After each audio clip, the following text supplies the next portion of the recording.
ായിട്ടുള്ള ഹരീഷ്, സ്വാഗതം ആശംസിച്ച ശ്രീ ജോസ് ബിരിക്കുളം, സ്വാഗത ഗാനം ചിട്ടപ്പെടുത്തി ആലപിച്ച ഗിൽറോയ് തയ്യേനി, വേദിയിലുള്ള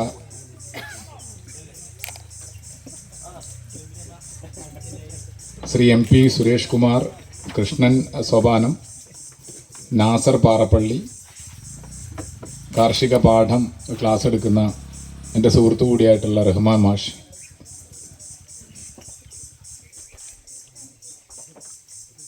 മറ്റ് പ്രിയപ്പെട്ട കർഷക സുഹൃത്തുക്കളെ, ഇങ്ങനെയൊരു സംഗമത്തിൻ്റെ ഭാഗമാവാൻ സാധിച്ചതിൽ വളരെയധികം സന്തോഷം. മാത്രമല്ല, നിങ്ങൾ ശ്രദ്ധിച്ചിട്ടുണ്ടാവും, നമ്മുടെ സർക്കാരിൻ്റെ ഭാഗമായിട്ട് കൃഷി വകുപ്പുണ്ട്, അതുപോലെ ഫിഷറീസ് വകുപ്പുണ്ട്, അതുപോലെ ഫോറസ്റ്റ് ഡിപ്പാർട്ട്മെൻ്റ് ഉണ്ട്, വെറ്റിനറി ആനിമൽ ഹസ്ബൻഡറി ഡിപ്പാർട്ട്മെൻറ്റുകളുണ്ട്. അപ്പോൾ ഇങ്ങനെ പല ഡിപ്പാർട്ട്മെൻറ്റുകളും നമ്മുടെ സംസ്ഥാനത്ത് നമ്മളെ സഹായിക്കാനായിട്ടുണ്ട്. അതിനപ്പുറം ജൈവ വൈവിധ്യ ബോർഡ് എന്നുള്ളൊരു സ്ഥാപനം എന്തിനാണ് എന്ന് ചോദിച്ചാൽ, 2002 ദേശീയ ജൈവ വൈവിധ്യ നിയമം 2002 ഉണ്ടാക്കിയൊരു നിയമമാണ്. ആ നിയമത്തിൻ്റെ ഭാഗമായി രാജ്യത്ത് വനം പരിസ്ഥിതി വകുപ്പ് മന്ത്രാലയത്തിൻ്റെ കീഴിൽ ഒരു അതോറിറ്റി, നാഷണൽ ബയോഡൈവേഴ്സിറ്റി അതോറിറ്റി, അതിൻ്റെ കീഴിൽ സ്റ്റേറ്റ് ബയോഡൈവേഴ്സിറ്റി ബോർഡ്, ബഹുമാനപ്പെട്ട മുഖ്യമന്ത്രിയാണ് കേരള സംസ്ഥാനത്തിൻ്റെ ബയോഡൈവേഴ്സിറ്റി ബോർഡിൻ്റെ മന്ത്രി. അതിൻ്റെ കീഴിൽ ബയോഡൈവേഴ്സിറ്റി ബോർഡിൽ ഒരു ചെയർമാനും മെമ്പർ സെക്രട്ടറിയും, അതിൻ്റെ കീഴിൽ ഓരോ തദ്ദേശ സ്വയംഭരണ സ്ഥാപനങ്ങളിലും ജൈവ വൈവിധ്യ പരിപാലന സമിതി. ഇതിനൊരുപാട് ഉദ്ദേശ ലക്ഷ്യങ്ങളുണ്ട്. ശരിക്കും ലക്ഷക്കണക്കിന് രൂപയുടെ, കോടിക്കണക്കിന് രൂപയുടെ ജനിതക വൈവിധ്യം ഇന്ത്യ മഹാരാജ്യത്ത് സംരക്ഷിക്കുമ്പോൾ നിങ്ങളെല്ലാവരും 5 പൈസ ചെലവില്ലാതെ, സർക്കാരിന് ഒരു തരത്തിലുള്ള ബാധ്യതയും ഉണ്ടാക്കാതെ 10,000-കണക്കിന് ജീനുകളെ സംരക്ഷിക്കുന്ന വിത്തിൻ്റെ കാവലാളുകളായിട്ടുള്ള ബഹുമാന്യരാണ് നിങ്ങളിവിടെ കൂടിയിരിക്കുന്നത്. ഈ വിത്തിൻ്റെ കാവലാളുകളെ ഒന്നിച്ച് നിർത്തി ഈ യത്നത്തിന് ഒരു അംഗീകാരം നൽകിക്കൊണ്ട് മുന്നോട്ട് കൊണ്ടുപോകാൻ ഈ പറയുന്ന മണ്ണിൻ്റെ കാവലാൾ കൂട്ടായ്മ ശ്രമിച്ചതിൽ കേരള സംസ്ഥാന ജൈവ വൈവിധ്യ ബോർഡിന് വേണ്ടി ഞാൻ ആത്മാർത്ഥമായി അഭിനന്ദനം അറിയിക്കുന്നു. ഇന്ന് നാട്ടിൽ വേറെ ഒരു പരിപാടി ഇല്ലാഞ്ഞിട്ട് കൂടി തിരുവനന്തപുരത്ത് നിന്ന് ഞാൻ ഇന്നലെ രാത്രി 12:30 മണിയോടുകൂടി കുറച്ച് കഷ്ടപ്പെട്ട് ടിക്കറ്റൊക്കെ ഒപ്പിച്ച് വരാൻ കാരണം തന്നെ, ഒന്ന് നാരായണേട്ടൻ്റെയും ജോസേട്ടൻ്റെയും ഹരീഷിൻ്റെയൊക്കെ നിർബന്ധപൂർവമായിട്ടുള്ള ക്ഷണം കൂടാതെ ഈ ഒരു കൂട്ടായ്മ എന്നെ വല്ലാണ്ട് ആകർഷിച്ച കൂട്ടായ്മയാണ്. കാരണം സംസ്ഥാനത്തെ ജനിതക വൈവിധ്യം, അതായത് വേറൊന്നുമില്ല, പേര് വലിയ പേരാണെങ്കിലും നമ്മുടെ നാട്ടിൽ കാണുന്ന സകലമാന വാഴ ഇനങ്ങളും സകലമാന മാവിനങ്ങളും സകലമാന കിഴങ്ങിനങ്ങളും ഇനങ്ങൾ, ഞാൻ പ്രത്യേകം പറയുന്നുണ്ടല്ലോ, ഈ ഇനങ്ങളെ സംരക്ഷിക്കുക ഈ സംവിധാനങ്ങളുള്ളത്. അവിടെയാണ് ഒരു സഹായമില്ലാതെ നിങ്ങൾ നിങ്ങളുടേതായ രീതിയിൽ ഇത്തരത്തിലുള്ള കാര്യങ്ങൾ ചെയ്യുന്നത്. അപ്പം അവിടെ നിങ്ങൾക്ക് ഏതെങ്കിലും രീതിയിലുള്ള സഹായം ചെയ്യണം എന്നുള്ള ആഗ്രഹം കൊണ്ട് തന്നെയാണ്, ഉറച്ച ആഗ്രഹം കൊണ്ടാണ് ഈ കൂട്ടായ്മയുടെ ഭാഗമായിട്ടും ഇതിനെ ആക്റ്റീവായിട്ട് പങ്കെടുക്കാൻ പറ്റാഞ്ഞിട്ടും ഇതിൻ്റെ ഈ ഉദ്ഘാടന പരിപാടിയിൽ വന്ന് നിങ്ങളോട് സംവദിക്കാനും നിങ്ങളുടെ പ്രശ്നങ്ങൾ മനസ്സിലാക്കാനും എന്തെങ്കിലും രീതിയിലുള്ള സഹായം ചെയ്തു തരുവാനും ആലോചിക്കുന്നത്. സ്റ്റേറ്റ് ബയോഡൈവേഴ്സിറ്റി ബോർഡിന് ഒരുപാട് ഉത്തരവാദിത്വമുണ്ട്. ഒരു പോലീസ് ഉദ്യോഗസ്ഥൻ എന്നുള്ള നിലയിൽ ഞാനിതിനെ കാണുന്നത്, നമ്മുടെ നാട്ടിലുള്ള ഇപ്പോഴത്തെ ഒരു സാഹചര്യം നിങ്ങൾക്ക് എല്ലാവർക്കും അറിയാമല്ലോ, ഒരുപാട് പ്രശ്നങ്ങൾ, പ്രത്യേകിച്ച് നമ്മുടെ സൈബർ ദുരന്തം അല്ലേ, ഇതിൻ്റെ ഒരു ദുരന്തം വേറെ തന്നെയാണ്. നമ്മുടെ യുവതലമുറയെ കാർന്ന് തിന്നുന്ന 2 ദുരന്തം പ്രധാനമായിട്ട്. ഒന്ന് സൈബർ ദുരന്തം, പിന്നൊന്ന് മയക്കുമരുന്ന് ദുരന്തം. ഈ മയക്കുമരുന്ന് സൈബറിൽ നിന്ന് വന്നതായിട്ടാണ് ഞാൻ മനസ്സിലാക്കുന്നത്. കാരണം ലഹരിയാണ്. ഈ ലഹരി എന്ന് പറയുന്നത് ഒരു എക്സ്ട്രാ എനർജിയാണ്, ഒരു അധിക ഊർജമാണ്. നമ്മുടെ കുട്ടികളിലും ചെറുപ്പക്കാരിലുമുള്ള അധിക ഊർജം ഉപയോഗിക്കാനുള്ള സംവിധാനം നമ്മൾ ഉണ്ടാക്കി കൊടുത്തില്ലെങ്കിൽ അവർ അധിക ഊർജം കിട്ടുന്ന മറ്റ് സംവിധാനങ്ങളിലേക്ക് പോകും. അത്രയേ ഉള്ളൂ. അധിക ഊർജം കിട്ടുന്ന അല്ലെങ്കിൽ അധിക ഊർജം ചെലവാക്കാൻ പറ്റുന്ന 2 സംവിധാനമാണ്, 2 ക്രൈമാണ് ഈ പറയുന്ന സൈബർ ക്രൈമും അതുപോലെ മയക്കുമരുന്ന്. ഈ പ്രദേശത്ത് ഞാൻ കാഞ്ഞങ്ങാട് DYSP ആയിരിക്കുന്ന സമയത്ത് ഡ്രോൺ പരിശോധന നടത്തി ഒരുത്തനെ പിടിക്കാനായിട്ട് ഞങ്ങൾ കുറേ കാലമായിട്ട് ശ്രമിച്ചിരുന്നു. ഒരു പാവപ്പെട്ട വീട്ടിൽ വന്നിട്ട് ആ പെൺകുട്ടിയുടെ ആഭരണങ്ങളൊക്കെ കവർന്നു കൊണ്ടുപോയി അതിനെ കഴുത്ത് ഞെരിച്ച് മരണത്തിൻ്റെ വക്കിലെത്തി ഉപേക്ഷിച്ച് പോയൊരു സാഹചര്യമുണ്ട്. ഗ്രാമങ്ങളിൽ പോലും കൊടും ക്രൂരത ഒന്ന് ആലോചിച്ച് നോക്കണം. അന്ന് ഞങ്ങൾ രണ്ടും കൽപ്പിച്ച് അയാളെ പിടികൂടിയേ അടങ്ങുള്ളൂ എന്നുള്ള രീതിയിൽ പോലീസിൻ്റെ മുഴുവൻ സംവിധാനങ്ങളും വന്ന് ഒരു പ്രത്യേക പ്രദേശമാണ്, കാടും എന്നുള്ള കുറ്റിക്കാടുകളും അതും ഇതൊക്കെയുള്ള ഒരു പ്രദേശമാണ്. ഞങ്ങൾ എളുപ്പം ചാടി പോകാൻ വേണ്ടിയിട്ട് പറ്റുന്നില്ല. ഞാൻ അവസാനം എറണാകുളത്ത് നിന്നാണ് ആളെ പിടിക്കുന്നത്. ഇവിടെ അന്വേഷിച്ച് പോകുന്ന സമയത്ത് രാത്രി നിങ്ങൾ പലരും അതിൻ്റെ ഞങ്ങളെ സഹായിക്കാൻ, എനിക്കത് അത്ഭുതം തോന്നി. ഗ്രാമത്തിൻ്റെ ഒരു ശുദ്ധത ഉണ്ടല്ലോ. അന്ന് പോലീസിനെക്കാളും അന്വേഷണം നടത്തിയത് ഇവിടുത്തെ ഗ്രാമവാസികളായിരുന്നു.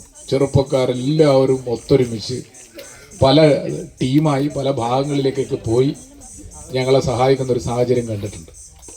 ഇന്ന് ഇപ്പോൾ ഡൽഹിയിലൊക്കെ ഞാൻ പോയി എന്തെങ്കിലും പ്രോഗ്രാമിൽ പോയി പ്രസംഗിക്കുന്ന സമയത്ത് അവിടെയുള്ള ഒരു അത്ഭുതത്തോടു കൂടി ചോദിക്കും, നിങ്ങൾ എങ്ങനെയാണ് ഇങ്ങനെയൊക്കെ പരിസ്ഥിതിയെ സംരക്ഷിക്കാനും വിത്തുകളെ സംരക്ഷിക്കാനൊക്കെ നിങ്ങൾക്ക് സാധിക്കുന്നതെന്ന് ചോദിക്കും. ഞാൻ അവരോട് പറഞ്ഞെന്താ വെച്ച് കഴിഞ്ഞാൽ, ഞങ്ങളുടെ നാട്ടിൽ റിട്ടയേർഡ് യങ്സ്റ്റേഴ്സ് ഉണ്ടെന്നാണ് പറയുന്നത്. അതായത് അത് സർവീസിൽ നിന്ന്, ഗവൺമെൻറ് സർവീസിൽ നിന്നായാലും അല്ലാത്ത സർവീസിൽ നിന്നായാലും റിട്ടയറായി, ഇപ്പോൾ ദുബായിൽ നിന്ന് റിട്ടയറായി വന്ന ഒരു വ്യക്തിയാണ് നമ്മുടെ ഈ സോപാനം കൃഷ്ണേട്ടൻ. ഒന്ന് ആലോചിച്ച് നോക്കൂ. ഞാൻ അദ്ദേഹത്തിൻ്റെ ഈ ചെറിയൊരു പ്രദേശത്ത് ഓടി നടന്നു നോക്കി. എത്ര ജീവജാലങ്ങളെയാണ് സംരക്ഷിച്ചിരിക്കുന്നത്. മാത്രമല്ല അതിൽ നിന്ന് ചെറിയൊരു വരുമാനം അദ്ദേഹം ഉണ്ടാക്കാനും ശ്രമിക്കുന്നുണ്ട്. നമുക്ക് വേണ്ടതെല്ലാം നമ്മുടെ പ്രകൃതിയിൽ തന്നെ ഉണ്ട്. പക്ഷെ അത് ഭംഗിയായി ഉപയോഗിക്കാൻ പഠിക്കണമെന്ന് മാത്രമേ ഉള്ളൂ. ഭംഗിയായി ഉപയോഗിക്കണമെങ്കിൽ ഇങ്ങനെ ഒരു കൂട്ടായ്മ വേണം. ഞാൻ ഈ ഗ്രൂപ്പിൽ ഇടയ്ക്കൊന്ന് കയറി ശ്രദ്ധിക്കാറുണ്ട്. ഒരുപാട് ഗ്രൂപ്പിലുള്ളതുകൊണ്ട് അങ്ങനെ കുത്തിരുന്ന് നിങ്ങളുടെ ഡിസ്കഷനൊക്കെ തുറന്ന് കേൾക്കാനുള്ള ഒരു സമയമില്ലാത്തത് കൊണ്ട് വല്ലപ്പോഴും കയറുമ്പോഴൊക്കെ അവിടെ വലിയ സയൻറ്റിസ്റ്റുകൾ സംസാരിക്കുന്ന പോലെയാണ് നമ്മുടെ കർഷക സുഹൃത്തുക്കൾ സംസാരിക്കുന്നത്. വലിയ ശാസ്ത്രജ്ഞർ സംസാരിക്കുന്ന പോലെയാണ് കർഷക സുഹൃത്തുക്കൾ സംസാരിക്കുന്നത്, ഇല്ലേ? നിങ്ങൾ അമ്മമാരുണ്ടാക്കുന്ന ഭക്ഷണം, പല ഇനം ഭക്ഷണത്തിനെ പറ്റിയിട്ട് അതിൽ ചർച്ച നടത്താറുണ്ട്. ഇന്നതിനുപയോഗിച്ച് ഇന്നതുണ്ടാക്കുക, ഇന്നതിനുപയോഗിച്ച് ഇന്നതുണ്ടാക്കുക. അതിനെ കുളിനറി ഡൈവേഴ്സിറ്റി എന്ന് പറയുക.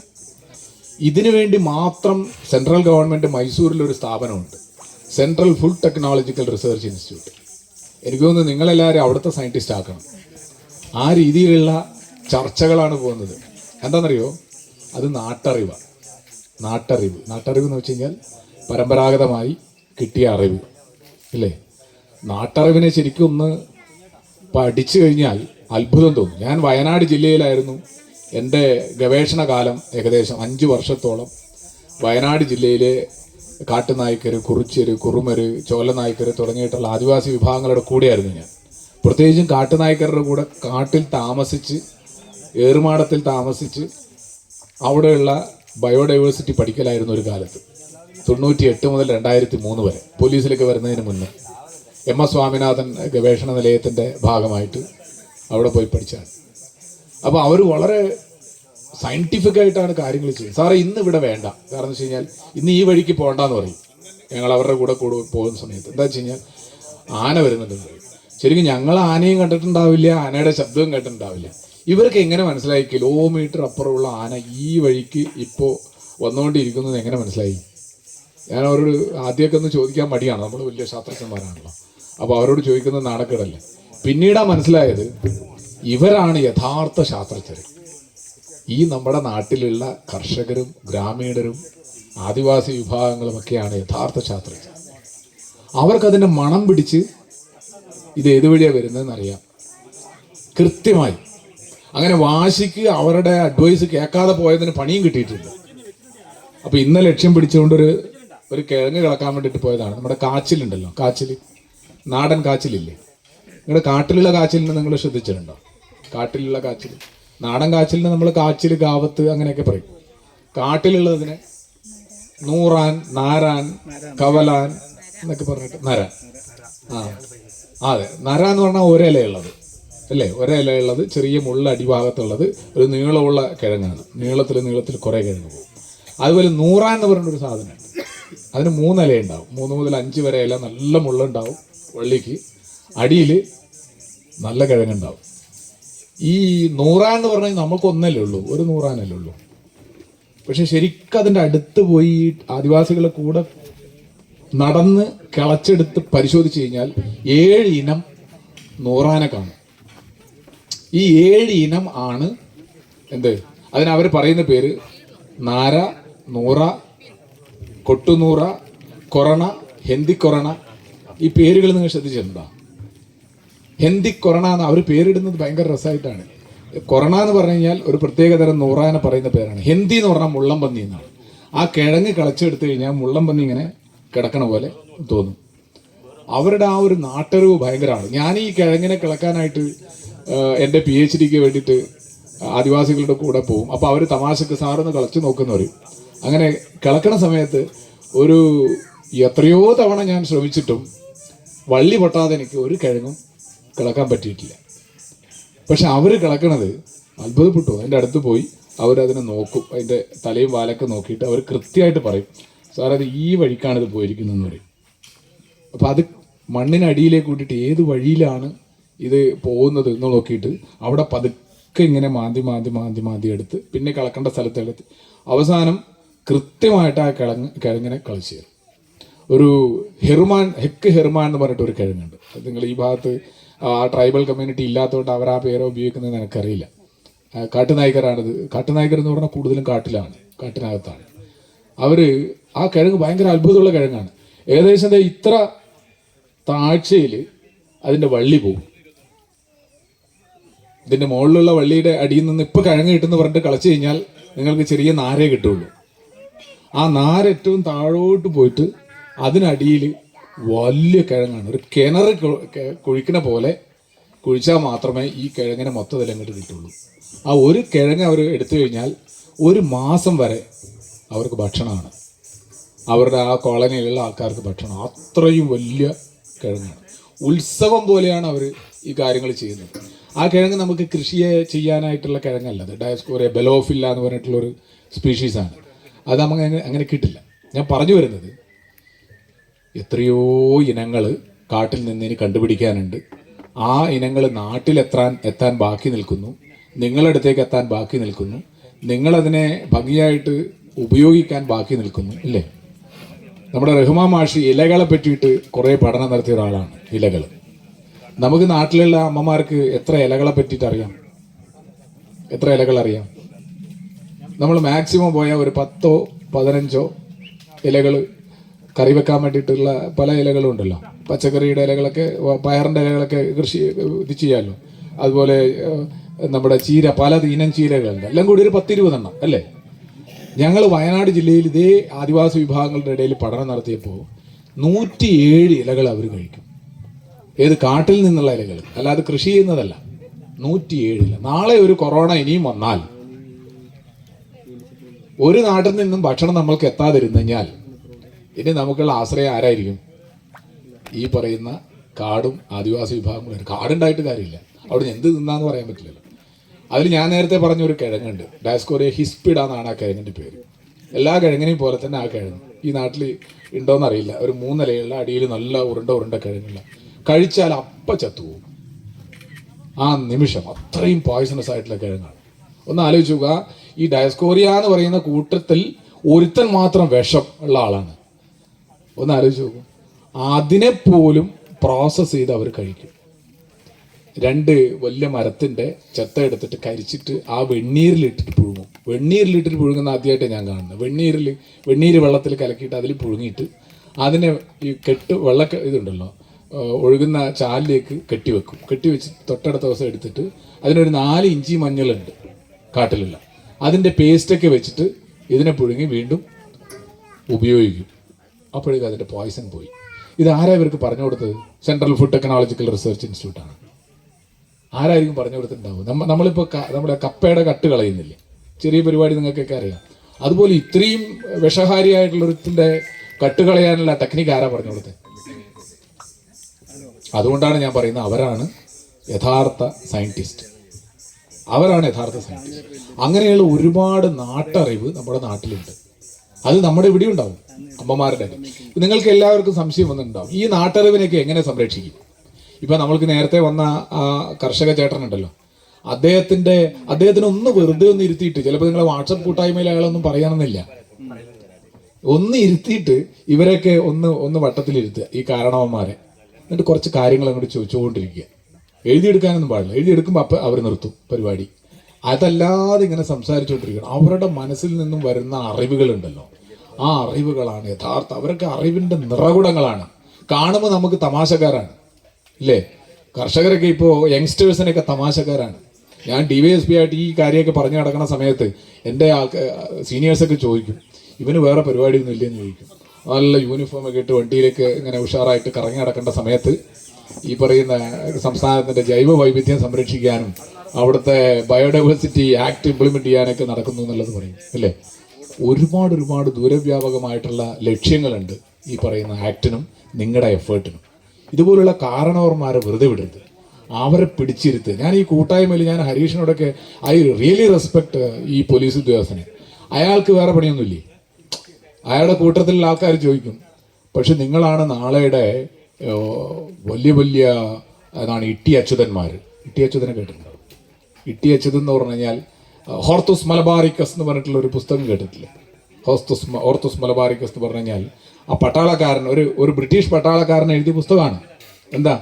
ആദ്യത്തെ ഔഷധ സസ്യങ്ങളെ പറ്റിയിട്ടുള്ള പുസ്തകമാണെന്ന് വേണമെങ്കിൽ പറയാം. ആദ്യത്തെ എന്ന് പറഞ്ഞു കഴിഞ്ഞാൽ നമ്മൾ ഈ മോഡേൺ പീരീഡിൽ ഇട്ടി അച്യുതൻ എന്ന് പറയുന്ന ഒരു വൈദ്യരെ വെച്ചിട്ട് എഴുതിയതാണ്. വാൻ റീഡ് എന്ന് പറഞ്ഞിട്ടുള്ള ഒരു പട്ടാളക്കാരനാണ്. അയാൾ എഴുതിയ പുസ്തകമാണ് ഈ ഹോർത്തുസ് മലബാറിക്കസ് ഇൻഡിക്കസ് എന്നൊക്കെ പറഞ്ഞിട്ട് ഇവിടെ കോഴിക്കോടുണ്ട് ഈ പുസ്തകം. അതിൽ ഒരുപാട് ഔഷധ സസ്യങ്ങളെ പറ്റിയിട്ട് പറയുന്നുണ്ട്. എൻ്റെ റിക്വസ്റ്റ് എന്താണെന്നറിയോ? ഇതൊക്കെ നിങ്ങൾ ചെയ്യുന്നുണ്ട്, പക്ഷെ ഇത് എഴുതി വെക്കണം.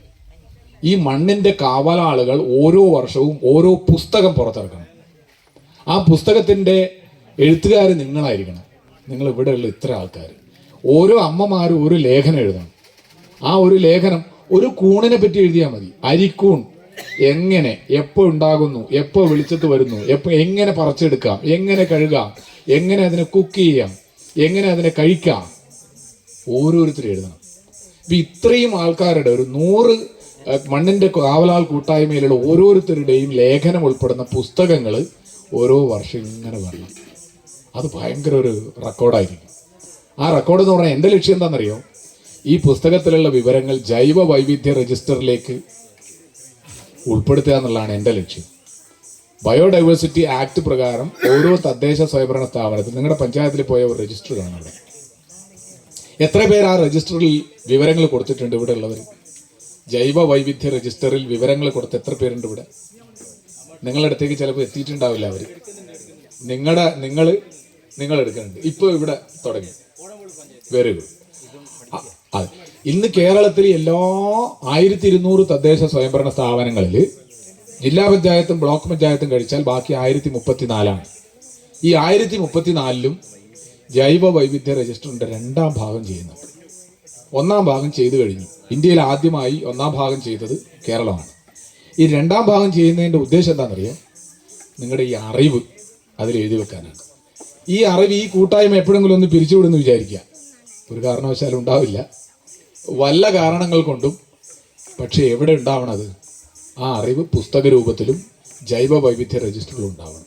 എനിക്ക് ഈ കൂട്ടായ്മയോടുള്ള റിക്വസ്റ്റ് അതാണ്. ഈ 2 റിക്വസ്റ്റ് ഏറ്റവും പ്രധാനപ്പെട്ടത്. ഒരു ദിവസം ഹരീഷ്, ഒരു വർഷം ഒരു പുസ്തകം. നിങ്ങൾക്കത് പറ്റും. ഇതിൽ പറയുന്ന വാക്കുകളും തമാശകളും ഉണ്ടല്ലോ, ഈ വാക്കുകളും തമാശകളൊക്കെയാണ് നിങ്ങളുടെ നാട്ടറിവ്. അതിനെ എഴുതി വെക്കണം വളരെ ഭംഗിയായിട്ട്. അതിനൊരു ഫോർമാറ്റ് ഉണ്ടാക്കി കൊടുക്കുക, ഓരോരുത്തർക്കും കൊടുക്കുക, 1 മാസം സമയം കൊടുക്കുക. അവർ ആ ചാപ്റ്റർ എടുത്തിട്ട് ഈ പുസ്തകം പബ്ലിഷ് ചെയ്യാനുള്ള സഹായമൊക്കെ ഞാൻ ചെയ്തു തരും. എങ്ങനെയാണ്, എന്താണ്, ഏത് രീതിയിൽ ചെയ്യണം, ആരാണ് പബ്ലിഷേഴ്സ്, അതിനുള്ള ചെലവുകളൊക്കെ നിങ്ങൾക്ക് എങ്ങനെ വരുന്നു എന്നുള്ളതൊക്കെ സ്റ്റേറ്റ് ബയോഡൈവേഴ്സിറ്റി ബോർഡിൻ്റെ ഭാഗമായിട്ട് നിങ്ങൾക്ക് ചെയ്തു തരും. തൊട്ടടുത്ത പഞ്ചായത്ത് ഉദുമ ഗ്രാമപഞ്ചായത്തിൽ ഒരു പുസ്തകം ഉണ്ടാക്കിയിട്ടുണ്ട്. ആ പഞ്ചായത്തിലുള്ള കാവുകളെ പറ്റിയിട്ട് അവിടെയുള്ള ആൾക്കാരുടെ ആ കാവിൻ്റെ ഉടമസ്ഥരായ കർഷകരോടൊക്കെ ചോദിച്ച് മനസ്സിലാക്കിയിട്ട് എഴുതി വെച്ചതാണ്. നല്ലൊരു പബ്ലിക്കേഷൻ വന്നിരിക്കുന്നു. ഇതുകൊണ്ടുള്ള ഗുണം എന്താണെന്നറിയോ? നിങ്ങളുടെ നാട്ടറിവ് രേഖപ്പെടുത്തിയാലുള്ള ഗുണം എന്താ ഗുണം? ഞാൻ നേരത്തെ പറഞ്ഞില്ലേ, 107 ഇലകൾ കഴിക്കാനുള്ള വിവരം ഞാൻ അവിടെ ഉണ്ടാക്കിയ വയനാടുണ്ടാക്കിയ പുസ്തകത്തിലുണ്ട്. ഭാവിയിൽ ഭക്ഷ്യസുരക്ഷാ പ്രശ്നം വരികയാണെങ്കിൽ സർക്കാർ ചാടി ഓടിപ്പിടിച്ച് നോക്കുന്ന ഒരു പുസ്തകം അതായിരിക്കും. ജനങ്ങൾ ഓടിച്ചാടി നോക്കുന്ന ഒരു പുസ്തകം അതായിരിക്കും. ആ പുസ്തകത്തിൽ നിന്നുള്ള വിവരങ്ങളായിരിക്കും ഇനി ഭക്ഷണമായിട്ട് ഭാവിയിലേക്ക് വരിക, അല്ലേ? വേറെ മാർഗ്ഗമില്ല. നമുക്ക് പുതിയതൊരു സാധനം ഉണ്ടാക്കാൻ വേണ്ടി പറ്റില്ല. ഈ നാട്ടറിവിൻ്റെ ഗുണം അതാണ്. 38 കൂണിനങ്ങൾ അവർ കഴിക്കും. 38 കൂണ്. നമ്മൾ ആ നമ്മുടെ തെങ്ങ് വീണ് കഴിഞ്ഞാൽ ആ തെങ്ങിലുണ്ടാവുന്ന ഒരു കൂണ് ശ്രദ്ധിച്ചിട്ടുണ്ട്? ചെവി പോലെ ഉണ്ട്, ശ്രദ്ധിച്ചിട്ടില്ല? അത് കണ്ടു കഴിഞ്ഞാൽ നമുക്കൊരു അത്ര താല്പര്യം ഉണ്ടാവില്ല. ഈ കൂണ് കറി വെച്ച് എനിക്ക് തന്നിട്ടുണ്ട് ഭംഗിയായിട്ട്. പക്ഷെ കറി വെക്കേണ്ട വിവരം, എങ്ങനെ കറി വെക്കണം എന്നുള്ളത് അവർക്കേ അറിയുള്ളൂ. ഞാനതുകൊണ്ട് നിങ്ങളോടുള്ള പ്രത്യേക റിക്വസ്റ്റ്, നമ്മളെപ്പോഴും ശ്രദ്ധിക്കണം. ഇപ്പോൾ നമ്മളെ തമാശ രൂപേണ ചില കോണുകളിൽ നിന്ന് പറയാറുണ്ട് വാട്സപ്പ് യൂണിവേഴ്സിറ്റി എന്ന് പറയും. വാട്സപ്പ് യൂണിവേഴ്സിറ്റി അങ്ങനെ തമാശ രൂപേണ പറയാൻ കാരണമുണ്ട്. എന്താണെന്നറിയോ? ഒരു സയൻറ്റിഫിക് ബാക്കപ്പ് എല്ലാത്തിനും വേണം, ഇല്ലേ? നമ്മുടെ നാട്ടിൽ ശാസ്ത്രജ്ഞന്മാർ ധാരാളമുണ്ട്. അവരുടെ ഒരു സേവനം തേടണം. ഇപ്പം ഞാൻ നേരത്തെ പറഞ്ഞ ആ കൂണ്, ചെവിക്കൂൺ എന്നാണ് അതിന് പറയുക. ഓറിക്കുലേറിയ ഓറിക്കുല എന്ന് പറയുന്ന ശാസ്ത്രനാമത്തിൽ. ഇത് ഞാനിപ്പോൾ കഴിക്കാമെന്ന് പറഞ്ഞിട്ട് നേരെ അവിടെ പോയിട്ട് അത് എടുത്തിട്ട് ഉപ്പേരിയാക്കി കഴിച്ചു കഴിഞ്ഞാൽ ചിലപ്പോൾ അത് നമ്മുടെ ശരീരത്തിന് ഫിറ്റായി എന്ന് വരില്ല. അപ്പം അതുകൊണ്ട് ഒരു ശാസ്ത്രജ്ഞൻ്റെ സഹായം വേണം. അല്ലെങ്കിൽ എന്ത് വേണം? ഇതേ ആദിവാസിയുടെ സഹായം വേണം. അതിൻ്റെ യഥാർത്ഥ അറിവ് അറിഞ്ഞ് ഉപയോഗിക്കുന്ന അയാളുടെ തന്നെ സഹായം വേണം. രണ്ടിലേതും ഒന്ന് നിങ്ങൾക്ക് വേണം. അതല്ലാതെ നേരിട്ട് പോയി അതിനെ ഉപയോഗിക്കാൻ വേണ്ടിയിട്ട് പാടില്ല. അത് ശ്രദ്ധിക്കണം. അപ്പം അതുകൊണ്ട് നിങ്ങളിപ്പോൾ ഒരു പുസ്തകം എഴുതുമ്പോഴും നിങ്ങൾ അടിയിൽ എഴുതണം എന്താണ്? ശാസ്ത്രീയമായി വിലയിരുത്തൽ നൽകിയതിന് ശേഷം മാത്രമേ ഇത് ഉപയോഗിക്കാൻ പാടുള്ളൂ. അല്ലെങ്കിൽ പരമ്പരാഗതമായി ഉപയോഗിച്ചുള്ള ശീലം, അനുഭവം നിങ്ങൾക്കുണ്ടാവണം. അങ്ങനെയാണെങ്കിൽ പറ്റും. എത്രയോ വർഷമായിട്ട് തലമുറയായിട്ട് നമ്മളെ കുടുംബം ഉപയോഗിക്കുന്നുണ്ടല്ലോ. നമ്മളിപ്പോൾ പലതും വന്യമായിട്ടുള്ള പലതും ഉപയോഗിക്കുന്നുണ്ട്. ആ ചൊറിയണം ഉപയോഗിക്കുന്നില്ലേ? ചൊറിഞ്ഞ് നാനാവിധാവുന്ന സാധനത്തിൻ്റെ തിരിയെടുത്തിട്ട് നല്ല ഉപ്പേരി വെക്കുന്നുണ്ട്. ഒന്ന് മനസ്സിലാക്കി. അതെ, ഞാൻ റഹ്മാൻ മാഷോട് പണ്ടേ ഞങ്ങൾ റിക്വസ്റ്റ് ചെയ്തിരുന്നു. എന്താ, റഹ്മാൻ മാഷ് ചേരലിൻ്റെ ഇല എടുത്തിട്ട് ഉപ്പേരി വെച്ച ആളാണ്. അപ്പോൾ അതിനൊരു സയന്റിഫിക് ബാക്കപ്പ് ഉണ്ടാവണം. മനസ്സിലായല്ലോ? ഫ്ലക്കോഷ്യ എന്ന് പറയുന്ന ഒരു ഇതാണ്. ചേരൽ അറിയില്ല എല്ലാവർക്കും? ചേരി പൊള്ളിപ്പോകുന്ന ഇല്ലേ? പണ്ട് എനിക്ക് വലിയൊരു അനുഭവം ഉണ്ടായതാണ്. ഈ ചേരലിനെ ഞാൻ ഇതാണെന്ന് വിചാരിച്ചു. ഏതാണ് നമ്മളെ നെടുങ്കനി ഉണ്ടല്ലോ, നെടുങ്കനിക്ക് നമ്മുടെ നാട്ടിൽ പറയുന്നത് എന്താ? ആ കറുത്ത നല്ല പഴം, ഞാവല്, വലിയ ഞാവല്, ഞാറ, കരിങ്ങാപ്പഴം ചെറുതല്ലേ, ഇത് വലിയ മരം, നെടുങ്കനി എന്ന് നമ്മുടെ നാട്ടിൽ പറയും. അവനാണെന്ന് വിചാരിച്ചിട്ട് ഞാൻ ഇതിൻ്റെ പഴം കഴിച്ചിട്ടുണ്ട്. കഴിച്ചത് 4ാം ക്ലാസ്സിൽ നിന്നെങ്ങാണ്ടാന്ന് ഓർമ്മ. ഞാൻ വീട്ടിലൊന്നും പറഞ്ഞിട്ടില്ല. വലിയ സംഭവമായിപ്പോയി. ഒരു മാസങ്ങളോളം അതിൻ്റെ ദുരന്തം അനുഭവിച്ചുകൊണ്ടിരുന്നു ഞാൻ. വലിയ പ്രശ്നമായിപ്പോയി. അപ്പം അതുകൊണ്ട് ഇത് സയൻസ് അറിയണം കേട്ടോ. നിങ്ങളത് നേരിട്ട് ഉപയോഗിക്കാൻ പറയുമ്പോൾ അത് സയൻറ്റിഫിക്കലി പ്രൂവ്ഡ് ആയിരിക്കണം എല്ലാം തന്നെ. എഡിബിൾ എന്ന് പറയുമ്പോൾ, എഡിബിൾ എന്ന് പറഞ്ഞാൽ ഭക്ഷ്യയോഗ്യം എന്ന് പറയുമ്പോൾ അത് അങ്ങനെ തന്നെ കഴിക്കുക എന്നുള്ളതല്ല അർത്ഥം. അതിനെ പ്രോസസ്സ് ചെയ്ത് കഴിക്കുക എന്നുള്ളതാണ്. ആ പ്രോസസ്സ് ചെയ്യാനുള്ള ടെക്നിക്ക് അറിയാതെ നേരിട്ട് ഒരു കാരണവശാലും ഉപയോഗിക്കരുത്. പക്ഷേ രേഖപ്പെടുത്താം, നിങ്ങളുടെ വിവരങ്ങൾ രേഖപ്പെടുത്താം. പിന്നെ ഒരു റിക്വസ്റ്റ്, ഒരു കാര്യം കൂടെ പറഞ്ഞ് ഞാൻ അവസാനിക്കുകയാണ്. അതായത് ജനിതക വൈവിധ്യത്തിൻ്റെ കാവലാളുകളാണ് നിങ്ങളെല്ലാവരും. ഞാൻ കാസർഗോഡ് കാഞ്ഞങ്ങാട് പോലീസ് സ്റ്റേഷൻ്റെ തൊട്ടടുത്താണ് നമ്മുടെ ഇക്കയുടെ ഫാം യൂണിവേഴ്സിറ്റി. ഒന്ന് ആലോചിച്ച് നോക്കണം. എന്തൊരു ത്രിൽഡാണ് അദ്ദേഹം എന്നറിയാം. അത് നിങ്ങൾ ഓരോരുത്തരും, നിങ്ങൾ ഈ കൂട്ടായ്മയിൽ വരാൻ കാരണം, ഈ ഞായറാഴ്ച പല കല്യാണമൊക്കെ ഒഴിവാക്കിയിട്ട് ഇവിടെ വരാൻ കാരണം എന്താ? നിങ്ങളുടെ എല്ലാവരുടെയും മനസ്സിൽ ആ ഒരു എനർജി ഉണ്ട്, അല്ലേ? ആ ഒരു എനർജി കാരണമാണ്. അതിനെ ഒന്ന് പുഷ്ടിപ്പെടുത്തണം. അതിന് ഒരു നിയമം ഇപ്പോഴുണ്ട്, plant variety protection farmers rights act. നമ്മുടെ ചെറുവയൽ രാമേട്ടനൊക്കെ എങ്ങനെ ചെറുവയൽ രാമനായി കേട്ടിട്ടില്ലേ നിങ്ങൾ? ചെറുവയൽ രാമേട്ടൻ വയനാട് ജില്ലയിലെ ഒരു സാധാരണ ആദിവാസി കർഷകൻ. എൻ്റെ അഭിപ്രായത്തിൽ വയനാട് ജില്ലയിൽ 1000 ചെറുവയൽ രാമനുണ്ട്, 1000 ചെറുവയൽ രാമന്മാർ. പക്ഷെ എന്തുകൊണ്ടാണ് ചെറുവയൽ രാമേട്ടന് ആദ്യം നാഷണൽ ജീനോം സേവിയർ അവാർഡ് കിട്ടി, ആദ്യം പത്മശ്രീ കിട്ടി? എന്തുകൊണ്ടാന്ന് വെച്ച് കഴിഞ്ഞാൽ നിങ്ങളെപ്പോലുള്ള കൂട്ടായ്മകളുടെ ഭാഗമായി അതിനെ എന്ത് ചെയ്തു, 4 ആൾക്ക് അറിയിക്കാനും ഷെയർ ചെയ്യാനും തുടങ്ങി. വിത്ത് കയ്യിൽ വെച്ച് കെട്ടിപ്പിടിച്ചിട്ട് കാര്യമില്ല. ഞാൻ പലരെയും കാണാറുണ്ട് അങ്ങനെ വിത്ത് കയ്യിൽ വെച്ച് കെട്ടിപ്പിടിച്ചിരിക്കും, ആർക്കും കൊടുക്കില്ല. അത് വലിയ തെറ്റാണ്. തെറ്റെന്ന് മാത്രമല്ല, ആരാ നമ്മൾ അംഗീകരിക്കുക? അതുകൊണ്ട് എന്താ ഗുണം? നിങ്ങൾ ആ വിത്ത് കെട്ടിപ്പിടിച്ചത് കൊണ്ട് നിങ്ങൾ ഉദ്ദേശിക്കുന്നത് എന്താണ്? അത് നശിച്ചു പോകരുതെന്നല്ലേ? ഞാനില്ലാതായ എന്ത് ചെയ്യും? എൻ്റെ കുട്ടികൾ ചിലപ്പോൾ ആ വിത്ത് സംരക്ഷിക്കാൻ അവർക്ക് സാഹചര്യം സമയം കിട്ടിയെന്ന് വരില്ല. അപ്പം അതുകൊണ്ട് നിങ്ങളുടെ വിത്ത് ഈ കൂട്ടായ്മയിലെ എല്ലാവരുടെ ഇടയിലും ഉണ്ടാവണം. അത് ഏറ്റവും പ്രധാനപ്പെട്ട ഒരു കാര്യമാണ്. നമ്മുടെ സത്യനാരായണ ബല്ലേരി ഉണ്ടല്ലോ, 600ഓളം നെൽവിത്തനങ്ങൾ സംരക്ഷിക്കുകയാണ് അദ്ദേഹം. പാവം മനുഷ്യനാണ്. അയാൾക്ക് വലിയ കൃഷി സ്ഥലമൊന്നുമില്ല, ലീസിനെടുത്ത സ്ഥലത്താണ് അയാൾ ചെയ്യുന്നത്. ഇപ്രാവശ്യത്തെ ബയോഡൈവേഴ്സിറ്റി അവാർഡ് അദ്ദേഹത്തിന് കൊടുത്തു, സ്റ്റേറ്റ് ബയോഡൈവേഴ്സിറ്റി അവാർഡ്. അദ്ദേഹം അത് എല്ലാവർക്കും കൊടുക്കുകയാണ് ഇപ്പം. ഏത്? എൻ്റെ കയ്യിൽ മാത്രം വെച്ചിട്ട് കാര്യമില്ല, എല്ലാവർക്കും കൊടുക്കുകയാണ്. ചെറുവയൽ രാമേട്ടൻ എല്ലാവർക്കും കൊടുക്കുകയാണ്. കേദാരം ഷാജിയുടെ അടുത്ത് പോയി കഴിഞ്ഞാൽ എൻ്റെ PhD തീസീസിലുള്ള സകലമാന കാട്ടുകിഴങ്ങുകളും കേദാരം ഷാജിയുടെ അടുത്തും നമ്മുടെ തൊട്ടപ്പുറത്തുള്ള തിരുനെല്ലിയിലുള്ള ഒരു സുഹൃത്തുണ്ട്, അവിടെ ഒരു കാർഷിക ക്ലാസ് ഒക്കെ സ്റ്റാർട്ട് ചെയ്തിട്ടുണ്ട്. മാനുവൽ ചേട്ടൻ നിങ്ങൾ ശ്രദ്ധിച്ചിട്ടുണ്ടാവുമെന്ന് അറിയില്ല. മാനുവൽ അദ്ദേഹത്തിൻ്റെ കയ്യിൽ പോയി കഴിഞ്ഞാൽ നിങ്ങൾക്ക് കിട്ടും, ഇഷ്ടംപോലെ കിഴങ്ങനങ്ങൾ കിട്ടും. അതുപോലെ തില്ലങ്കേരിയിലുള്ള നമ്മുടെ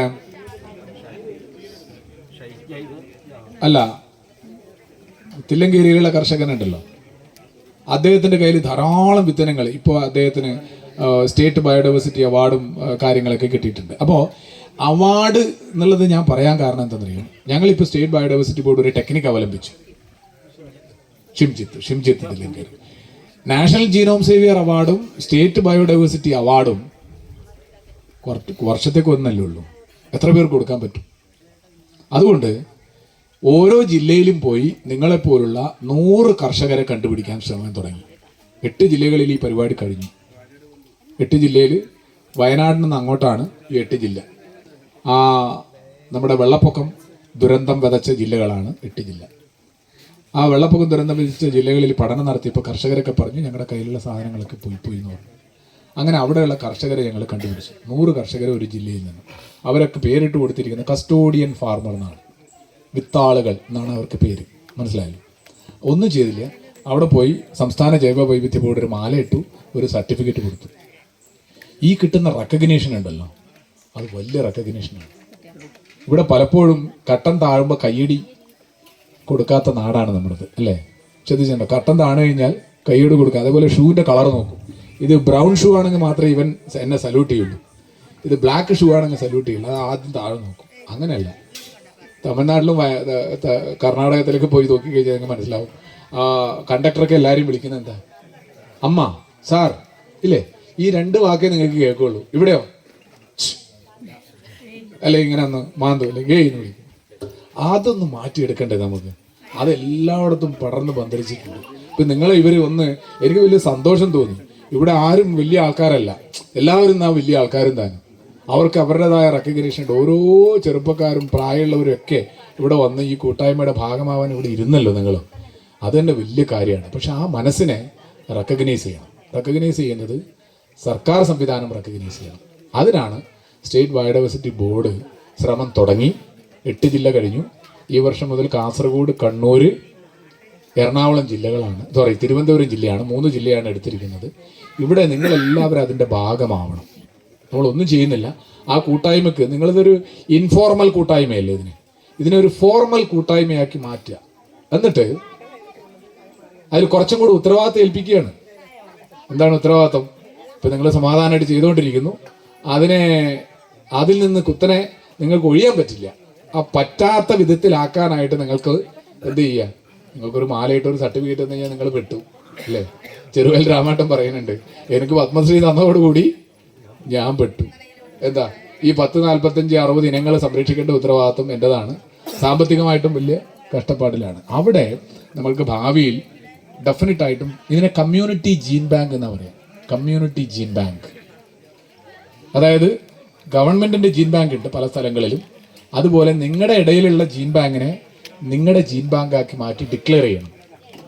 ഒരു ജില്ലയിൽ 20 ഫാം സ്കൂളാണ് സ്റ്റേറ്റ് ബയോഡൈവേഴ്സിറ്റി ബോർഡ് ഡിക്ലെയർ ചെയ്തിരിക്കുന്നത് ഓരോ ജില്ലയിലും. ഇപ്പോൾ കാസർഗോഡ് ജില്ലയിൽ നമ്മുടെ ജില്ലാ കോർഡിനേറ്റർ നിങ്ങളുടെ അടുത്തേക്ക് വരും. അപ്പോൾ അതിൻ്റെ സഹായം അവർക്ക് ചെയ്തു കൊടുക്കണം. നിങ്ങൾ വോളണ്ടറി ആയിട്ട് തയ്യാറായിട്ട് മുന്നോട്ട് വരണം. അപ്പോൾ അവർ ചോദിക്കുന്നത് ഇത്രയേ ഉള്ളൂ കണ്ടീഷൻസ്. എത്ര ഇനങ്ങളുണ്ട്? സ്റ്റേറ്റ് ബയോഡൈവേഴ്സിറ്റി ബോർഡിൻ്റെ ഒരു പ്രത്യേകത, നിങ്ങളിപ്പോൾ നിങ്ങളുടെ ഒരു 1 ഏക്കർ സ്ഥലമുണ്ടെങ്കിൽ 1 ഏക്കർ മുഴുവനും കവുങ്ങ് നട്ടത് കൊണ്ട് എന്താവില്ല, അത് ബയോഡൈവേഴ്സിറ്റി ആവില്ല. ബയോഡൈവേഴ്സിറ്റി ആവണമെങ്കിൽ എന്താവണം? വൈവിധ്യമാർന്ന ഇനങ്ങൾ അവിടെ വേണം. ഞാൻ ഇന്നലെ ഏതോ ഒരു ഗ്രൂപ്പിൽ പോസ്റ്റ് ചെയ്തിരുന്നു, തിരുവനന്തപുരത്ത് ഒരു വാഴച്ചേട്ടനുണ്ട്, ബനാന മാൻ ഓഫ് ഇന്ത്യ എന്നാണ് പറയുന്നത്. വിനോദ് എന്നാണ് പേര്. ഒരു നമ്മുടെ 8 വീട്ടിൽ പിള്ളമാരുടെ ആ കൂട്ടായ്മയുടെ ഭാഗമൊക്കെ ഉള്ള ഒരാളാണ്. അങ്ങ് തിരുവനന്തപുരം എൻഡിലാണ് അദ്ദേഹം. ഞങ്ങൾ തിരുവനന്തപുരം രാജ്ഞിയെ കാണാൻ വേണ്ടിയിട്ട് പോയി. രാജ്ഞിയുടെ കൊട്ടാരത്തിൽ ഇഷ്ടംപോലെ സ്ഥലമുണ്ട്. ആ സ്ഥലത്ത് ഇത് ഉണ്ടാക്കാനായിട്ടുള്ള ശ്രമമാണ്. ഏത്? ഈ ജനിതക വൈവിധ്യം സംരക്ഷിക്കാനുള്ള ഒരു ശ്രമമാണ്. 650 വാഴ അദ്ദേഹം സംരക്ഷിക്കുന്നുണ്ട്. 650 വാഴ ഇനങ്ങൾ, 650 വാഴ. തൊട്ടിപ്പുറത്ത് പോയി കഴിഞ്ഞാൽ ഏകദേശം 120ഓളം തുളസി ഇനങ്ങൾ ഒരാൾ സംരക്ഷിക്കുന്നുണ്ട്. 120 തുളസി. പയറിനങ്ങളുടെ 100ലധികം വൈവിധ്യം, നമ്മുടെ നാരായണേട്ടൻ ഉൾപ്പെടെയുള്ള ആൾക്കാർ 100ലധികം വൈവിധ്യങ്ങൾ സംരക്ഷിക്കുന്നുണ്ട്. നമ്മുടെ തൊട്ടപ്പുറത്തുള്ള കണ്ണൂർ ജില്ലയിലെ പഞ്ചായത്ത് ഉണ്ടല്ലോ, എന്താ, മാങ്ങ. ഈ 4-ാം തീയതിയാണ് അവിടെ മാമ്പഴ ഉത്സവം. അല്ല, നമ്മുടെ കണ്ണപുരം ഗ്രാമപഞ്ചായത്ത് VC ബാലകൃഷ്ണന്റെ വീട്ടിനടുത്ത് ഒരു കൂട്ടായ്മയുണ്ട്. അവിടെയും ഒരു പോലീസുകാരനാണ്, ഷൈജു മച്ചാത്തി എന്നാണ് ആളുടെ പേര്. നമ്മുടെ ശൈലജ ടീച്ചർ ഗൺമാൻ ആയിരുന്നു. അതെ, നാട്ടുമാഞ്ചോട്ടിൽ. അപ്പൊ ആ കൂട്ടായ്മയുടെ അതിന്റെ ടെക്നിക്ക് മനസ്സിലായോ നിങ്ങൾക്ക്? 250 നാടൻ മാവിനങ്ങൾ സംരക്ഷിച്ച് 10 ലക്ഷം രൂപയുടെ നാഷണൽ ജീനോം സേവിയർ അവാർഡ് വാങ്ങിച്ചിരിക്കുകയാണ് അവർ. ഞങ്ങളാണ് സഹായിച്ചത്, ബോർഡ്, സ്റ്റേറ്റ് ബയോഡൈവേഴ്സിറ്റി ബോർഡ് ചെറുതായിട്ട്. വലിയ ലക്ഷ്യമാണ്. 250 മാവിനങ്ങൾ എങ്ങനെ സംരക്ഷിച്ചു? ഒരു വീട്ടുകാരനല്ല, ആ 2 വാർഡിലുള്ള ഏകദേശം 100 വീട്ടുകാരാണ് സംരക്ഷിച്ചത്. 100 വീട്ടിൽ പോയി നോക്കുമ്പോഴത്തേക്കും 250 നാടൻ മാവിനങ്ങൾ ഇരിക്കുന്നുണ്ട്. അതിനെ ആ വീട്ടുകാരായിട്ട് ഒരു എഗ്രിമെന്റ് ആക്കി, പ്ലീസ് കൊത്തരുത്, അതിനെ ബ്രാഞ്ചൊക്കെ ഒന്ന് മുറിച്ചോളൂ. ആ കൊത്തുകയാണെങ്കിൽ ഇനി ഒരു രക്ഷയില്ല, അത് കൊത്തിയേ പറ്റുള്ളൂ എന്നുണ്ടെങ്കിൽ അതിനെന്ത് ചെയ്യണം? ബഡിങ് ഗ്രാഫ്റ്റിംഗ് ടെക്നിക്ക് ഉപയോഗിച്ചുകൊണ്ട് പുതിയ വീട്ടുകാർക്കൊക്കെ കൊടുക്കുക. ഇങ്ങനെ ഒരു പദ്ധതി അവിടെ നടപ്പിലാക്കി അവർക്ക് national genome saviour award 10 lakh rupees അവർക്ക് കിട്ടി. എല്ലാ വർഷവും അവർ ഇതിൻ്റെ പ്രോഗ്രാമായിട്ട് മുന്നോട്ട് പോവുകയാണ്. ഈ മാവ്, വാഴ, പ്ലാവ്, ഇതിൻ്റെ വൈവിധ്യം കുറച്ച് എളുപ്പമാണ് സംരക്ഷിക്കാൻ വേണ്ടിയിട്ട്. നിങ്ങളുടെ കൂട്ടായ്മയ്ക്ക് പച്ചക്കറിക്കപ്പുറം ചെയ്യാൻ പറ്റുന്ന ഒരു സക്സസ് സ്റ്റോറി എന്ന് പറയുന്നത് അതാണ്. അപ്പം അതുകൊണ്ട് ഈ ഒരു എഫേർട്ടിനെ ലോകം അറിയുന്ന രീതിയിലേക്ക് മാറ്റിയെടുക്കുക. അതേപോലെ ഈ കാണുന്ന വിത്തനങ്ങളിൽ ഏതെങ്കിലും ഒരുത്തൻ ചിലപ്പോൾ ജിയോഗ്രഫിക്കൽ ഇൻഡിക്കേഷൻ പദവി കിട്ടാൻ യോഗ്യതയുള്ളതായിരിക്കും. എന്താണെന്ന് മനസ്സിലായത്? നിങ്ങളുടെ ഇവിടെ മാത്രമുള്ള എന്ന് പറയാൻ ഏതെങ്കിലും ഉണ്ടെങ്കിൽ അതിന് GI രജിസ്ട്രേഷൻ എന്ന് പറയും. അതൊക്കെ നമുക്ക് ചെയ്യാം. GI രജിസ്ട്രേഷൻ എന്ന് പറഞ്ഞാൽ സിമ്പിളാണ്. അത് കിട്ടിയാൽ നിങ്ങൾക്ക് അതിനെ ലോകത്തേക്ക് അറിയിക്കാൻ പറ്റും. GI ഉള്ള ഒരു ഇനം, അതിന് കൃഷി ചെയ്ത് കഴിഞ്ഞാൽ അതിന് വില കൂടുതലാണ്, ഡിമാൻഡ് കൂടുതലാണ്. പൊട്ടുവെള്ളരി എന്ന് കേട്ടിട്ടുണ്ടോ? പൊട്ടുവെള്ളരി എവിടെ ഉള്ളതാ? ആ തൃശ്ശൂർ ശ്രീനാരായണപുരം പഞ്ചായത്തിന്റെ കടപ്പുറത്തുള്ളതാണ്. ഇക്കൊക്കെ അവിടെ ചെയ്യാൻ പറ്റുന്ന ഒരു സാധനം അതായിരുന്നു, പൊട്ടുവെള്ളരി. ശ്രീവിദ്യ ചെയ്യുന്നുണ്ട്. അതെ, അല്ല, അതിന്റെ പ്രശ്നം എന്താ വെച്ചാൽ ഈ മാർക്കറ്റ് എന്ന് പറയുന്നത് അങ്ങനെ പെട്ടെന്ന് ഉണ്ടാവുന്നതല്ലോ. ഇപ്പൊ മാർക്കറ്റ് ഉണ്ടെന്ന് വിചാരിച്ചോ, നിങ്ങൾക്ക് കൊടുക്കാൻ പറ്റുമോ? ഒരു ദിവസമേ കൃഷി കൊടുക്കാൻ പറ്റുള്ളൂ. മാർക്കറ്റുകാർക്ക് വേണ്ടത് വലിയ ക്വാണ്ടിറ്റിയാണ്, അല്ലേ? അപ്പൊ അവിടെ പൊട്ടുവെള്ളരി അവർ പ്രത്യേക രീതിയിൽ ജ്യൂസാക്കിയിട്ട് തരുന്നു. പൊട്ടുവെള്ളരി എന്ന് പറഞ്ഞാൽ എന്താ ശരിക്കും? ഞാൻ വിചാരിച്ചു മോശം വെള്ളരി എന്ന് പറയുന്ന പേരായിരുന്നു. നമ്മൾ ഇവിടുന്ന് പൊട്ടുന്നത്, ഇത് പൊട്ടിപ്പോകും പെട്ടെന്ന്. അത് വെള്ളരി ഇങ്ങനെ വലുതായി വരുമ്പോഴത്തേക്കും അത് പൊട്ടി ഒരു വെള്ളമാണ്, ഒന്നുമില്ല, അവസാനം ഒന്നുമില്ല. ഞാൻ ആ കഴിഞ്ഞ ആഴ്ച അവിടെ ഒരു പ്രോഗ്രാമിന് പോയ സമയത്ത് അവിടെ ധാരാളം പേര് അതിൽ നിന്നൊരു ജ്യൂസ് ഉണ്ടാക്കി തരുന്നുണ്ട്. എന്ത് ടേസ്റ്റിയാണെന്ന്. എവിടെ ചെയ്യുന്നുള്ളത്? ഇത് അതല്ല. ഇത് വലിയത് നമ്മളെ കുമ്പളങ്ങ ഉണ്ടല്ലോ, നീളമുള്ള കുമ്പളങ്ങ, ചിലതരം കുമ്പളങ്ങ ഉണ്ട് അതുപോലെ. അപ്പോൾ അത് ഞാൻ പറഞ്ഞു വന്നത് ഇത്രയേ ഉള്ളൂ. GI രജിസ്ട്രേഷൻ ഉണ്ടാക്കിയെടുക്കണം. അപ്പോൾ അവർക്ക് വലിയ ഡിമാൻഡാണ്. അവിടെ ഇപ്പോൾ കൊട്ടുവള്ളരി തികയുന്നില്ല, അവർ നല്ല മാർക്കറ്റ് കിട്ടി. ജിയോഗ്രഫിക്കൽ ഇൻഡിക്കേഷൻ രജിസ്ട്രേഷൻ ഇതിൻ്റെ ഭാഗമായിട്ട് കിട്ടും. PPVFR ആക്ട് പ്രകാരമുള്ള അവാർഡ് ഇതിൻ്റെ ഭാഗമായിട്ട് കിട്ടും. നല്ല പുസ്തകങ്ങൾ നിങ്ങൾ ഇതിൻ്റെ ഭാഗമായിട്ട് രജിസ്റ്റർ ചെയ്യണം. എല്ലാവരോടുള്ള റിക്വസ്റ്റ്, ജൈവ വൈവിധ്യ രജിസ്റ്ററിൻ്റെ ഭാഗമാവണം. നിങ്ങളുടെ പേര് എവിടെ ഉണ്ടാവണം? ബയോഡൈവേഴ്സിറ്റി രജിസ്റ്ററിൽ ഉണ്ടാവണം. കാലാകാലങ്ങളിലായിട്ട് അവിടെ കിടക്കും. ഇപ്പം എൻ്റെ പേരിൽ ഒരു സസ്യം ഉണ്ടെന്ന് പറഞ്ഞല്ലോ, ടൈലോഫോറ ബാലകൃഷ്ണാനി. ഇനി ഞാനില്ലാതായാലും അത് ലോകാവസാനം വരെ അവിടെ കിടക്കും. നിങ്ങളുടെ എല്ലാവരുടെയും പേര് എവിടെ ഉണ്ടാവണം? ജൈവ വൈവിധ്യ രജിസ്റ്ററിൽ ഉണ്ടാവണം. അതിനെന്ത് ചെയ്യണം? ഇപ്പം തന്നെ പോയി ബയോഡൈവേഴ്സിറ്റി മാനേജ്മെൻറ്റ് കമ്മിറ്റിയുടെ ഭാഗമാവണം. അവിടെ പഞ്ചായത്ത് പ്രസിഡന്റും സെക്രട്ടറിയും ഒരു കൺവീനറും ഉണ്ട്. ഇതാ ചെമ്മനാട് പഞ്ചായത്തിൻ്റെ കൺവീനറാണ് റഹ്മ മാഷ്. അങ്ങനെ അതിൻ്റെ ഭാഗമായി ബയോഡൈവേഴ്സിറ്റി മാനേജ്മെൻറ്റ് കമ്മിറ്റിയുടെ കൂടെ കൂടണം. നിങ്ങൾക്ക് പറ്റിയ ഒരു ഗവൺമെൻറ് സംവിധാനം എന്ന് പറയുന്നത് ബയോഡൈവേഴ്സിറ്റി മാനേജ്മെൻറ്റ് കമ്മിറ്റിയാണ്. BMC എന്നാണ് അതിന് പറയുക. എല്ലാവരും ശ്രദ്ധിക്കണം. ജൈവ വൈവിധ്യ പരിപാലന സമിതി, അതില്ലാത്ത തദ്ദേശ സ്വയംഭരണ സ്ഥാപനങ്ങൾ ഇന്ന് കേരളത്തിലില്ല. അവിടെ പോയി അതിൻ്റെ ഭാഗമാവുക. അതിന് നിങ്ങൾ ആരും ഇൻവൈറ്റ് ചെയ്യില്ല, നിങ്ങളെ റിസീവ് ചെയ്യില്ല. നിങ്ങൾ അങ്ങോട്ട് പോയി അതിൻ്റെ ഭാഗമായിക്കൊള്ളുക, അതിൽ കയറി കൂടിക്കൊള്ളുക. മനസ്സിലായല്ലോ? അതിൽ കയറി കൂടി പറയേണ്ട എന്താ? ഞങ്ങൾ ചെയ്യുന്നതാണ് ജൈവ വൈവിധ്യ സംരക്ഷണം. അതിന് അംഗീകാരം വേണം. ഈ പറയുന്ന 5 ലക്ഷം രൂപയുടെ ഒരു ഫണ്ട് ബേഡകം പഞ്ചായത്തിന് സ്റ്റേറ്റ് ബയോഡൈവേഴ്സിറ്റി ബോർഡ് കൊടുത്തിരുന്നു ഇതിൻ്റെ സംരക്ഷണത്തിന് വേണ്ടി, അല്ലേ? ഈ പറയുന്ന ബേഡകം തെങ്ങിനങ്ങളുടെ സംരക്ഷണത്തിന് വേണ്ടി മാത്രം. നിങ്ങൾക്ക് അങ്ങനെയുള്ള ഫണ്ട് വാങ്ങാനുള്ള സ്കോപ്പ് ധാരാളമുണ്ട്. ഫണ്ട് ചോദിക്കാൻ പറ്റണമെങ്കിൽ ഇത് ഇവിടെ വെച്ചിരിക്കുന്ന ഏതെങ്കിലും ഒന്നിനെ നിങ്ങൾ പ്രൊജക്റ്റ് ചെയ്യണം. ഇതാ ഈ നാട്ടിൽ ഇന്ന പ്രാധാന്യമുണ്ട്, അതിന് കുറച്ച് ഫണ്ട് വേണം, അത് നിങ്ങൾ തരണമെന്നുള്ളത്. ഞാൻ കൂടുതലായി സംസാരിക്കുന്നില്ല. എന്ത് തന്നെ ആയാലും ഇപ്പം തന്നെ സംസാരം കുറച്ച് കൂടുതലായിപ്പോയി. എങ്കിലും ഈ ഒരു കൂട്ടായ്മ കണ്ടപ്പോഴുള്ള ഒരു ഇൻട്രസ്റ്റോടുകൂടി സംസാരിച്ചതാണ്. എൻ്റെ ഒരു ഡോക്ടർ MS സ്വാമിനാഥൻ്റെ PhD സ്റ്റുഡൻ്റായിട്ട് പോലീസ് ഡിപ്പാർട്ട്മെൻറ്റിൽ വന്ന ഒരു സങ്കടം എനിക്കുണ്ടായിരുന്നു. ഭാരതരത്ന MS സ്വാമിനാഥൻ്റെ കൂടെ PhD ചെയ്ത ഒരാളാണ് ഞാൻ. പക്ഷെ പോലീസ് ഡിപ്പാർട്ട്മെൻറ്റിൽ വന്ന് ഭംഗിയായിട്ട് വർക്ക് ചെയ്തു. പക്ഷേ നിങ്ങളെപ്പോലുള്ള ആൾക്കാരുടെ ഇടയിൽ ജോലി ചെയ്യാനായിരുന്നു ഏറ്റവും കൂടുതൽ താല്പര്യം. അതിന് നല്ലൊരു അവസരം ഇപ്പോൾ കിട്ടിയിരിക്കുകയാണ് സ്റ്റേറ്റിൽ. ഞങ്ങൾ അതിൻ്റേതായ രീതിയിലുള്ള ഒരുപാട് പോളിസി ചെയ്തു വരുന്നുണ്ട്. അപ്പോൾ അതുകൊണ്ട് നിങ്ങളൊട്ടും പിറകിൽ പോവാതെ ഞാൻ ഇത് കേൾക്കാറുണ്ട്. ഒരു പാട്ടുണ്ടല്ലോ, മണമില്ല മധുവില്ല പൂജക്കെടുക്കില്ല താനേ വളർന്നൊരു കാട്ടുപൂവാണു ഞാൻ. അങ്ങനെ പാടില്ല. മണമുള്ള മധുവുള്ള പാട്ട് മറ്റേതായിരുന്നു കേട്ടോ. ഇതൊന്നും ഇല്ലാതായിരുന്നു ഞാൻ പറയുന്നത്. പക്ഷേ ജഗത്യേവ മനൌഷധം എന്ന് പറയാറില്ലേ? എന്താ? ഭൂമിയിൽ ഔഷധ ഗുണമില്ലാത്തതായിട്ട് ഒന്നുമില്ല എന്നാണ് പറയുന്നത്. ദശകൂപ സമാവാപി ദശവാപി സമോഹൃത ദശഹൃത സമപുത്രോ ദശപുത്രോ സമദ്രുമ. 10 പുത്രന്മാർക്ക് തുല്യമായിട്ടാണ് ഒരു മരത്തിനെ കാണുന്നത്, അല്ലേ? ആ ചൊല്ലി കേട്ടിട്ടില്ലേ? അതേപോലെയാണ് ഈ പറയുന്ന പ്രകൃതിയുടെ ഇമ്പോർട്ടൻസ്. ഇവിടെ ജഗത്യേവ മനൌഷധമാണ്. അപ്പോൾ ഞാൻ ആ പാട്ടിനെ തിരിച്ച് പാടുന്നത്, മണമുള്ള മധുവുള്ള പൂജക്കെടുക്കുന്ന. താനേ വളർന്നതല്ലല്ലോ, അതിന് അതിൻ്റെതായ ഇക്കോളജിക്കൽ ഇമ്പോർട്ടൻസ് ഉണ്ട്. താനേ വളർന്നതല്ലാത്ത കാട്ടുപൂവ് എന്ന് പറയുമോ ആരെങ്കിലും? നിങ്ങൾ കള എന്ന് പറയുമോ? കള. നോ കള ഫോർ ബയോഡൈവേഴ്സിറ്റി. ഉണ്ടോ? നിങ്ങൾക്ക് കളയില്ല. നമ്മൾ കള എന്നുള്ളൊരു ടെർമിനോളജി നമ്മുടെ കൂട്ടായ്മ ഉപയോഗിക്കാനേ പാടില്ല. പക്ഷെ വേറൊരു ടെർമിനോളജി ഉപയോഗിക്കുക. എന്താണെന്നറിയോ? അധിനിവേശ സസ്യം. പുറമേ നിന്ന് നമ്മുടെ നാട്ടിലേക്ക് വന്ന് 250ഓളം സസ്യജന്തുജാലങ്ങളുണ്ട്. ഇവിടെ വന്ന് പ്രശ്നക്കാരനാണ്. ഇവിടെ വന്ന് മിണ്ടാതിരിക്കണില്ല, ഭയങ്കര പ്രശ്നമാണ്. നമ്മുടെ പുഴകളിലും തോടുകളിലും എത്രയോ മത്സ്യങ്ങളുണ്ട്.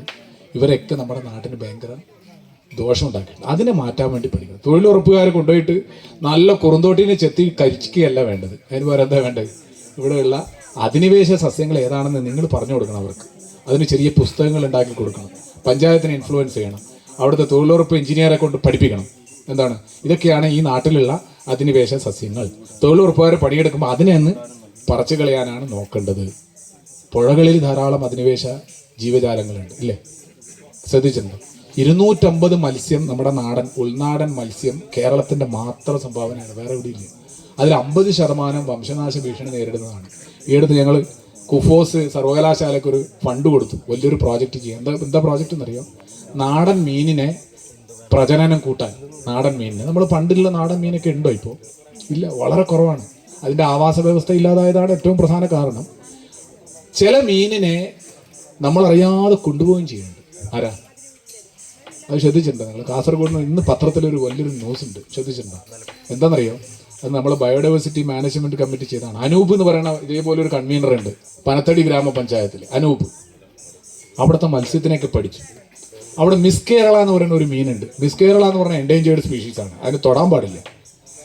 നമ്മൾ ആരും അറിയാതെ മിസ് കേരളയെ പിടിച്ചിട്ട് ബാംഗ്ലൂർ വഴി വിദേശത്തേക്ക് കൊണ്ടുപോവാണ് ചില മിടുക്കന്മാർ.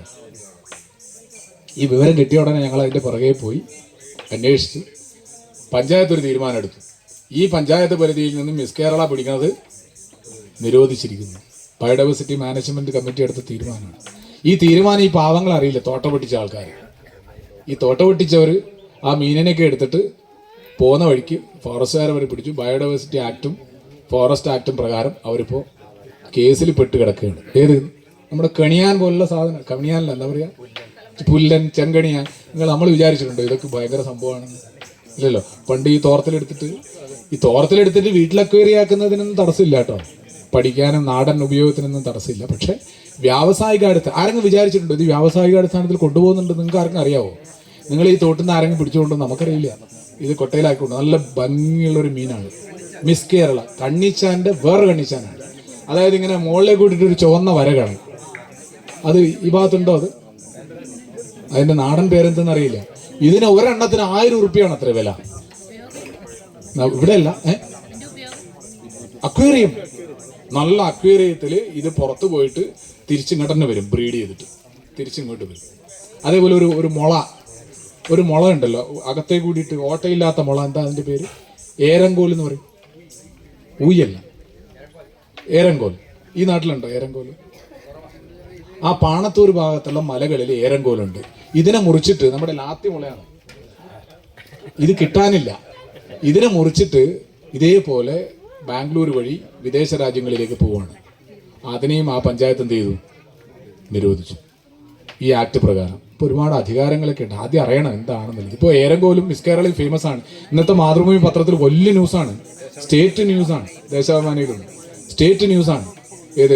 അവിടുത്തെ ഫോറസ്റ്റുകാർക്ക് ആദ്യം മനസ്സിലായില്ല ഇവനാണെന്ന്. അപ്പോഴാണ് ബയോഡൈവേഴ്സിറ്റിക്കാർ പോയി പറഞ്ഞു കൊടുത്തത് ഇത് വളരെ സീരിയസ് ആണ്, ഇതിനെ നിയന്ത്രിക്കണം എന്നുള്ളത്. അപ്പം ഞാൻ പറഞ്ഞു വന്നത്, ജൈവ വൈവിധ്യം സംരക്ഷിക്കാനും അതിനെ സുസ്ഥിരമായി ഉപയോഗിക്കാനുമായി ഒരുപാട് സംവിധാനങ്ങളുണ്ട്. അതിൽ കുറച്ചൊക്കെ നമ്മുടെ ഈ കൂട്ടായ്മ എന്തോ ഭാഗ്യത്തിന് കുറേ യുവാക്കളൊക്കെ ഈ കൂട്ടായ്മയുടെ ഭാഗമായിട്ടുണ്ട്. വലിയ സന്തോഷം. നിങ്ങളുടെ ഭാഗത്തുള്ള യങ്സ്റ്റേഴ്സൊക്കെ ഇതിൽ വന്നതിൽ. ഇതിനെ പൂർവാധിക ശക്തിയോടെ മുന്നോട്ട് പോകട്ടെ. എനിക്ക് വേറൊരു സന്തോഷം, എൻ്റെ ഡിപ്പാർട്ട്മെൻറ്റിലുള്ള അതുപോലുള്ള കുറേ പോലീസ് ഉദ്യോഗസ്ഥർ നിങ്ങളുടെ ഭാഗമായി വന്നിട്ടുണ്ട്. അപ്പം നല്ലൊരു മിക്സഡ് ഗ്രൂപ്പാണ്. ഇതിനെ ശക്തമായി മുന്നോട്ട് കൊണ്ടുപോകണം. ഇതിൻ്റെ ഭാഗമായിട്ടുള്ള പ്രോഡക്ട്സ് പുസ്തകരൂപത്തിലുണ്ടാവണം എന്ന് മാത്രം അഭ്യർത്ഥിച്ചുകൊണ്ട് ഈ പരിപാടിക്ക് എല്ലാവിധ ആശംസകളും നേർന്നുകൊണ്ട്, നമ്മുടെ സാധാരണഗതിയിൽ കഥകളിയിൽ ഒരു പാട്ട് പാടുമ്പോൾ എല്ലാവരും പോവും. എന്താണെന്നറിയോ? അജിത് ഞാൻ കഥകളി ആശാൻ്റെ മോനാണ്. വലിയ താല്പര്യം ഉണ്ടാവില്ല, എന്താ പതിഞ്ഞ പദമാണ്. ഇത് കേട്ടിരുന്നു കഴിഞ്ഞാൽ എപ്പോഴും തീരും ഇത്. നില്ലടാ നീയല്ലോ പണ്ടന്റെ വല്ലഭാ തന്നോട് വസ്ത്രം പറിച്ചതും. ഇതെങ്ങനെയുണ്ട്? പോയവരല്ലോ. ഇവിടെ എന്തോ ഒരു യുദ്ധം നടക്കുന്നുണ്ട്, ഇവിടെ കൃഷ്ണാട്ടം വരുന്നുണ്ട്, ഇവിടെ എന്തോ ഭയങ്കര അടിപിടിയാണ്, ബഹളാണ്, ബ്ലഡ് ഉണ്ട് എന്നൊക്കെ പറഞ്ഞിട്ട് ആ ഒരു ട്രെൻഡ്. ഇത് ഞാൻ പറയാൻ കാരണം തമാശ രൂപേണയാണെങ്കിലും ഇത് പറയാൻ കാരണം, ഈ ആദ്യത്തെ പദത്തിലും നമ്മുടെ കൂട്ടത്തിൽ ആൾ വേണം. അത് വേണമെങ്കിൽ അത് പഠിപ്പിച്ചു കൊടുക്കണം, സബ്ജക്റ്റ് പഠിപ്പിച്ചു കൊടുക്കണം, ഈ ബയോഡൈവേഴ്സിറ്റി പഠിപ്പിച്ചു കൊടുക്കണം, അത് എൻജോയ് ചെയ്യാൻ പഠിപ്പിച്ചു കൊടുക്കണം. നിങ്ങൾക്ക് മാത്രം പോരാ, നിങ്ങളുടെ തലമുറക്കും പഠിപ്പിച്ചു കൊടുക്കണം. അതിലൊരു വലിയൊരു കൂട്ടായ്മയുടെ ഭാഗമാവാൻ സാധിച്ചത് വളരെയധികം സന്തോഷം. ഈ കൂട്ടായ്മക്ക് എല്ലാവിധ നന്മകളും നേർന്നുകൊണ്ട് ഔപചാരികമായി ഉദ്ഘാടനം ചെയ്തതായിട്ട് അറിയിക്കും. Thank you.